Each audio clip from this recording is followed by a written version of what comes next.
Hey guys, I just wanted to hop on here and talk to you for a second about dopamine and encourage you to keep eating well and hopefully a little spank in the butt to keep you going and keep you posting your food and understand why and how important it is.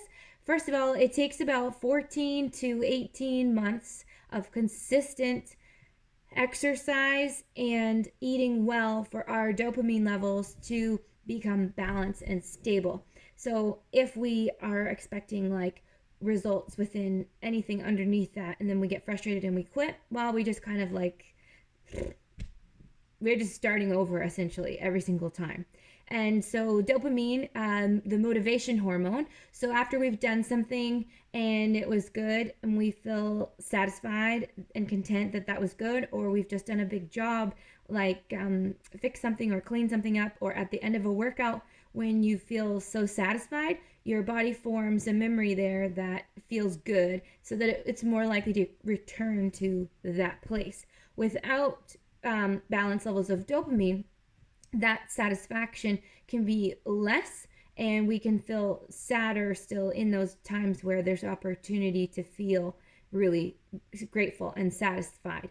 And so it takes really good quality protein and good quality healthy fats in order for these things to build and for our bodies to have the best chance possible to release dopamine. Dopamine's good friend, being serotonin, the happy hormone, can then shine after we've had enough of dopamine because we feel, imagine you've just done a workout, you're feeling really satisfied and you're like, oh, I'm so glad I did that. And then you can get happy that you did that. And then later you can remember you did it and you can feel happy. Social media kind of forms a temptation of a trap because when people see the likes and stuff on their pages, it provides like a quick hit of dopamine. And since a good memory was formed there for most people, if they make that something that matters and that's where they get their dopamine, they'll be more addicted to get their dopamine from that. So we want to make sure that wherever we're getting our dopamine is also good for us. It's healthy. It's a healthy thing, because if we form that memory in something that's unhealthy, or just think of at times in life when you were maybe hanging out with the wrong crowd and then we form that dopamine there. That's why it's so hard to break that habit, because our body's made a memory there that is what we're satisfied with. So whatever we're satisfied with, we just want to make sure that it's something that serves our soul as well. Okay, so if we do not have enough iron in our body, then we can have a lot of problems. Anxiety being like such a major one of those problems. If we have loads of anxiety and we're not getting enough iron, and if we're drinking caffeine, which caffeine is proved to be good for things like memory and different parts of the brain, but too much of anything isn't good, right? So if we have low iron, high anxiety already, and then we don't have, and we're adding caffeine to that, well, that's just like crazy town. Okay, so iron. Then people are like, okay, I need to eat more iron. I get it. I need to eat more meat, so they eat more meat. But if you are deficient in B12, then your body cannot absorb the iron properly, as well as vitamin C. So I know that there's like a lot of information, which is why these videos are coming at you slowly. If you are interested in strengthening your relationship with food and exercise and you're just new here, then just start at the top. There's tagged the videos. You can listen to our ramblings based on questions of what people have had. How does one know if they are low in B12? Well, if you're really low and you pull down your eye and you look in the mirror, that like gummy bit there, if it's not pink or red and it's like looking white, that's a really good sign that it's a bad sign that you don't have enough B12. So you want to get that into you, and we need to digest it from different things that we can eat, and you can look into that, and also a good vitamin. Like I take a strip, it's nice, it's all in there, everything that accompanies with it, and all it relies on is my consistency. So finding something that you are consistent in, because remembering you're never going to take like a person and say like this is the healthiest way to live. There are so many healthy ways to live. It's what we have deficiencies in and what we choose to be consistent with. And consistency, remember, like a year and a half of regular exercise and regular get real, eat real food attitude, and then we can start making tweaks, and we'll notice results along the way. Of course we will, but it for all of our hormones to really be balanced and revved, and for us to enter the next season of really reaping the benefits of our work, then we need to hang on, and we need to be keep on with the food and the exercise on the regular basis, and remembering why. Okay, so if you are low in iron, then brittle nails, cold hands, major anxiety.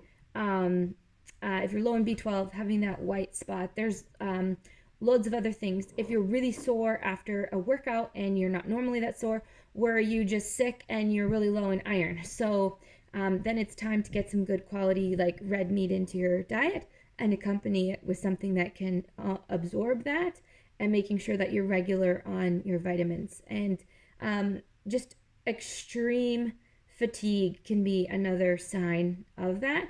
And then it's when we have extreme fatigue and we're low in iron and we lack motivation. Sometimes people feel, well, I'm just not motivated. But the thing is that's just a bunch of crock. You have to push through when you're not motivated to start doing the habits that then you feel you can form the memory of, I'm so satisfied that I did this. And then from that place, you can be happy.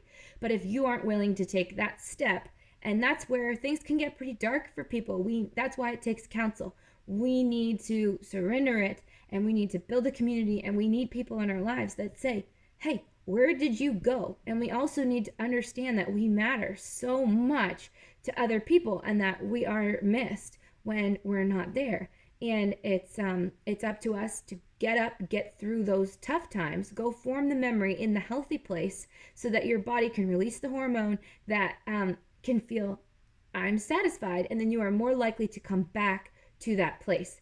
And then there's like this pull, this restlessness. If whatever we're putting that in, we don't feel like our whole, we didn't, like we were, let's say for a young kid, and they get a little hit when they get money for selling drugs. There's a restlessness there, and so it's not good. Or if we're just denying things to ourselves that we know to be right, like I'll go do my workout later. Like there's a restlessness there that so doing, what's right and good for your soul, and doing it on a regular basis, and forming those memories that I feel good here, and I'm just going to embrace that. Like I know that that this part of it, the workout, the extra salt bike, is going to be uncomfortable. However, if I embrace that discomfort, ultimately I'll know at the end of this workout I will feel that I am right exactly where I'm supposed to be. So noticing in your life the things that you do, like having a quiet coffee, or those types of things are really healthy to form that habit.